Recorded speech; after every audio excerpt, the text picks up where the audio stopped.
Welcome to English Podcast. Hello and welcome to Simply Explained English, where we explain some words in a simple and funny way. I'm Lisa, and this is my co-host, Eric. Hi everyone, thanks for tuning in. We're still talking about travel vocabulary, aren't we, Lisa? That's right, Eric. We haven't finished the theme of travel yet. We talked about landmark, accommodation, and delay in the last lesson. So, today, we will talk about voyage, coastal, sightseeing, and to take off. Exactly, Lisa. We all love to travel, don't we? We like to visit new places, meet new people, and experience new cultures. Yes, we do, Eric. There are so many words in English that we can use to talk about travel. So, let's start with our first word, voyage. Voyage, that's a nice word. It means a long journey, usually by sea or in space. For example, you can say, she went on a voyage around the world on a cruise ship, or he dreamed of going on a voyage to Mars. That's right, Eric. Voyage is a noun, and the verb form is voyage too. For example, you can say, they voyaged across the Atlantic Ocean in a sailboat. She is voyaging to the moon with a team of astronauts. Wow, those are some amazing examples, Lisa. I would love to voyage to the moon someday. How about you? Me too, Eric. That would be awesome. But for now, let's listen to a short dialogue that uses the word voyage. Here it is. Hi, Max. How was your voyage to Antarctica? It was incredible, Anna. I saw so many penguins, seals, and whales, and the icebergs were huge and beautiful. Wow, that sounds amazing. How long did it take you to get there? Well, it was a long voyage. It took us 2 weeks to sail from Argentina to Antarctica and back. 2 weeks? That's a long time.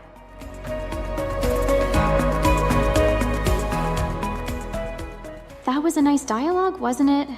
Max had a wonderful voyage to Antarctica. I'm sure he has a lot of stories to tell. Yes, he does, Lisa. And I'm sure Anna is very curious to hear them.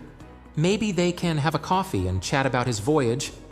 Maybe they can, Eric. Or maybe they can watch our video and learn some more words about travel. That's a good idea, Lisa. And speaking of video, let's move on to our next word, coastal. Coastal. That's another nice word. It means related to the coast, which is the land along the sea or ocean. For example, you can say, she lives in a coastal town in California. Or, he likes to go hiking in the coastal mountains. That's right, Lisa. Coastal is an adjective, and the noun form is coast. For example, you can say, they drove along the coast and enjoyed the scenery. Or, she loves to collect shells on the coast. Okay, let's listen to a short dialogue that uses the word coastal. Here it is.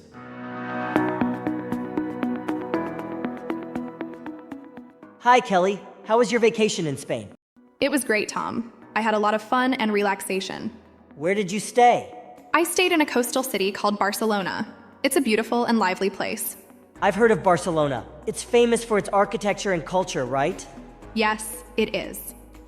I visited some amazing buildings and I also enjoyed some delicious food and music. That sounds wonderful. Did you go to the beach too? Of course. The coastal weather was perfect for sunbathing and swimming, and the coastal views were stunning.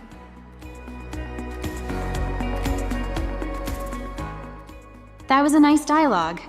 Kelly had a great vacation in a coastal city. I'm sure she has a lot of memories to cherish. Yes, she does, Lisa. And I'm sure Tom is very happy for her. Maybe he can join her on her next trip. Maybe Eric, or maybe he can watch our video and learn some more words about travel. That's a good idea, Lisa. Let's move on to our next word, sightseeing. Sightseeing. That's another nice word. It means visiting and looking at places of interest, especially as a tourist. For example, you can say, she went sightseeing in Paris and saw the Eiffel Tower. Or, he likes to go sightseeing in his own city and discover new things. And now, to help you understand the context, let's listen to a short dialogue that uses the word sightseeing. Here it is.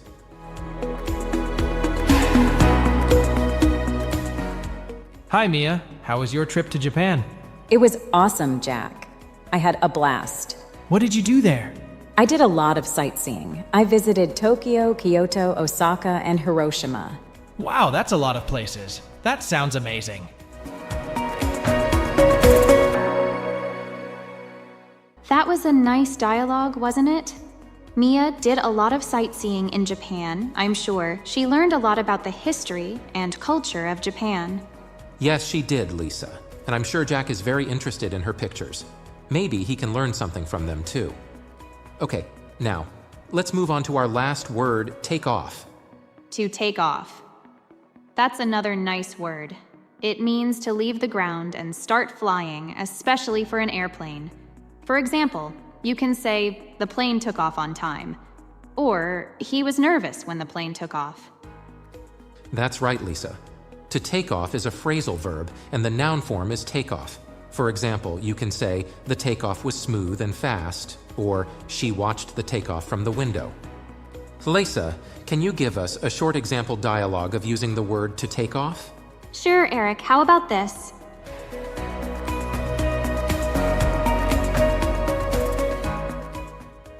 Hi, Tina. How was your flight to New York? Did you have any problems at the airport? No, not really. Everything went smoothly. How about the takeoff? Was it scary? No, not at all.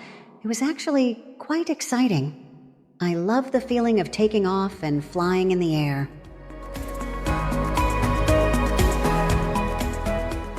That's a nice dialogue. Do you like flying, Eric? Yes, Lisa, I do. I like flying. I think it's exciting and fun. Me too, Eric. What's your favorite part of flying? That's a good question, Lisa. I think I like the takeoff the most. That's a nice dialogue.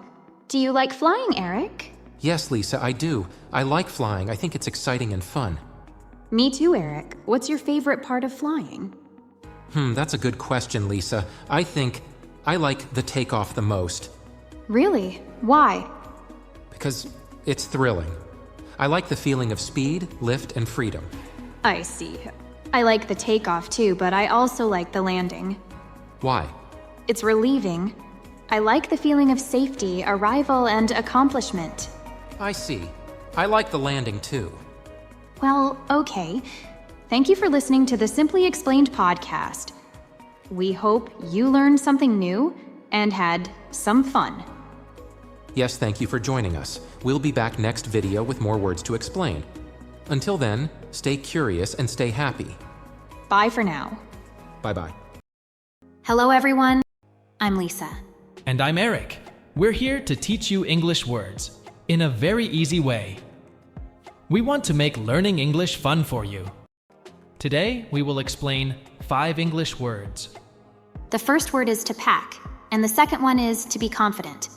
Then we'll continue with to be common and to grow up. The final one is, it's not rocket science. Okay, let's start with the first one, to pack. To pack. To pack?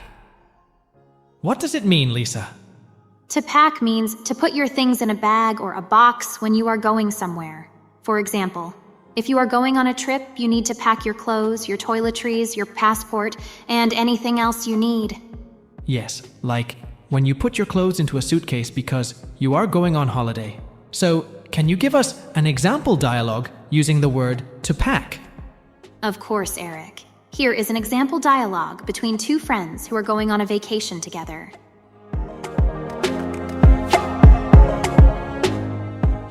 Have you packed your suitcase yet, Mia?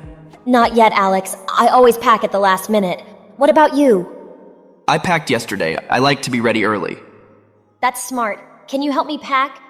Of course, Mia. Let's make sure you don't forget anything. It was a useful example. To pack is used many times in the example. Yes, it is, Lisa. Eric, what do you usually pack before you travel? Well, Lisa, I usually pack light. I don't like to carry too much luggage. I prefer to pack the essentials like a few clothes, a pair of shoes, a jacket, and a hat. A hat? Why do you pack a hat? Because I like to protect my head from the sun. And also because hats are cool. I see. Well, I usually pack more than you. I like to have options, you know. I buy different clothes for different occasions. I also pack some accessories like sunglasses, scarves, and jewelry. Why do you pack jewelry? because I like to look nice and elegant, and also because jewelry is fun. I see. Well, I guess we have different packing styles, Lisa. As long as we pack what we need and what we like, it's right. Yes, Eric, there is no right or wrong way to pack. It depends on your travel plans and what you want. Exactly, Lisa. Okay, let's move on to the next word we want to explain. The second word is to be confident. To be confident. To be confident. Lisa, can you explain what to be confident means? To be confident means to believe in yourself and your abilities. You think you can do something well. For example, if you are confident, you are not afraid to speak in public, to try new things, or to express your opinions. That's a good explanation, Lisa. So, to be confident is an adjective, right? Yes, Eric. To be confident is an adjective, and the noun form is confidence. Confidence is the feeling or state of being confident. For example, you can say, I have confidence in myself, or she has a lot of confidence. I see. So, can you give us an example dialogue using the word to be confident? Of course, Eric. Here is an example of dialogue.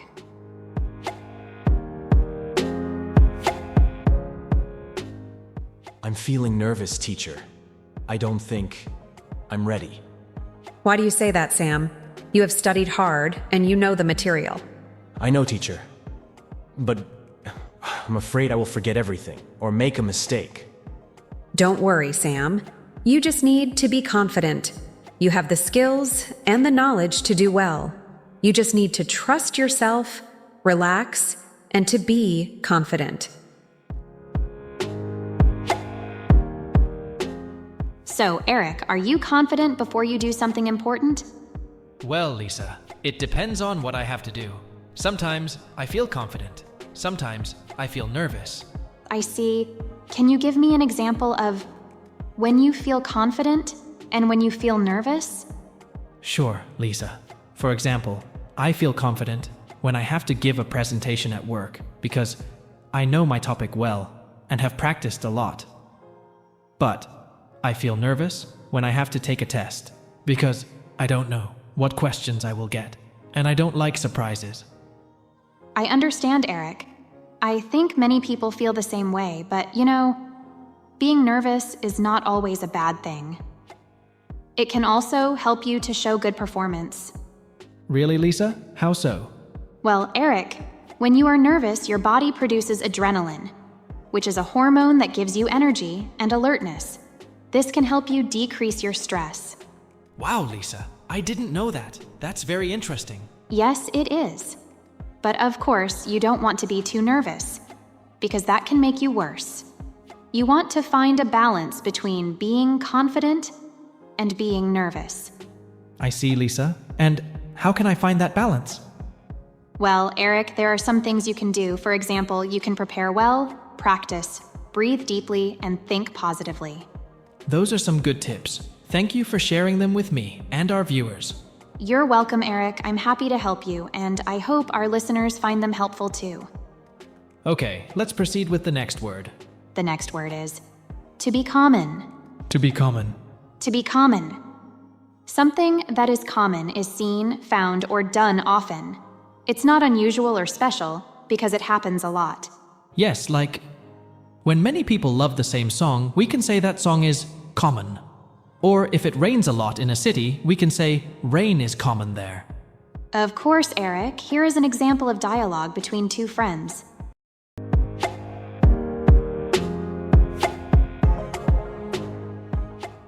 Have you noticed how many people have smartphones now? Yes, it's really common to see everyone using them, isn't it? Even my grandma texts me now. That's funny. It shows how common smartphones have become. It's like everyone has one. True. It makes it easier to stay in touch with people, which is great.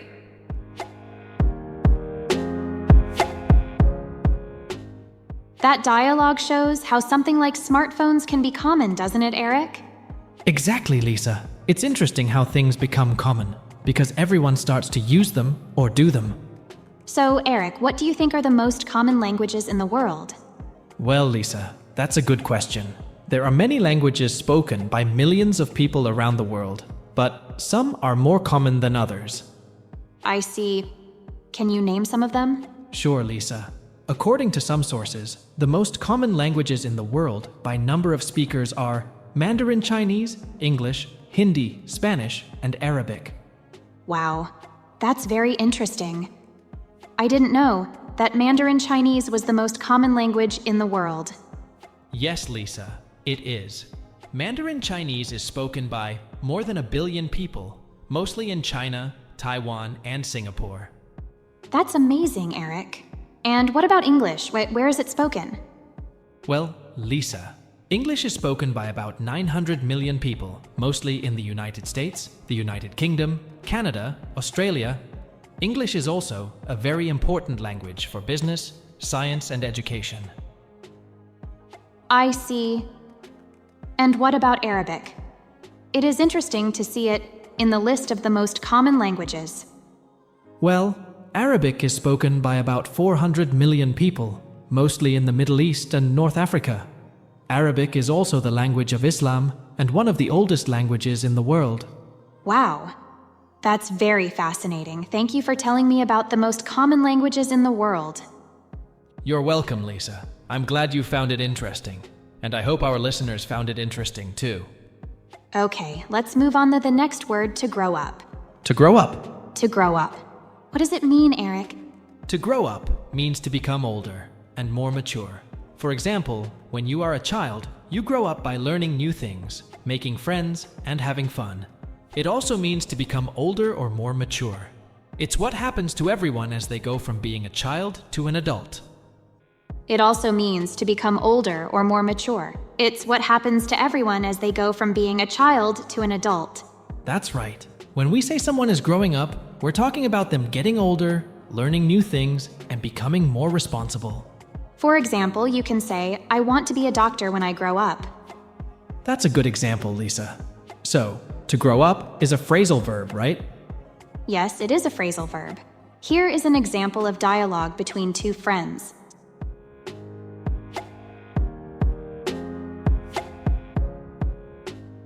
Remember when we used to play on the swings here? Yeah, we've really grown up since then. Now we're in high school. It's crazy how fast it happens. I miss being a kid sometimes. Me too. But growing up is also exciting. We can try new things. True. I can't wait to learn how to drive soon. Exactly. Growing up has its fun parts too. Eric, how do you think growing up changes a person? Well, Lisa, I think growing up changes a person in many ways. For example, growing up can change a person's appearance, personality, interests, values, and goals. I see. Can you give me some examples of how growing up can change those things? Sure, Lisa. For example, growing up can change a person's appearance by making them taller, stronger, or more attractive. Growing up can also change a person's personality by making them more confident, mature, or responsible.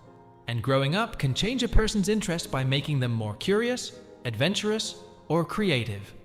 Wow, Eric, that's very interesting. You gave me many examples of how growing up can change a person. Thank you, Lisa. I'm glad you found it interesting, and I hope our listeners found it interesting too. Okay, the fifth and our last word is it's not rocket science. It's not rocket science. It's not rocket science. It's not rocket science is an expression that means something is not very difficult or complicated. That's a good explanation, Lisa. So, it's not rocket science is an idiom, right? Yes, Eric.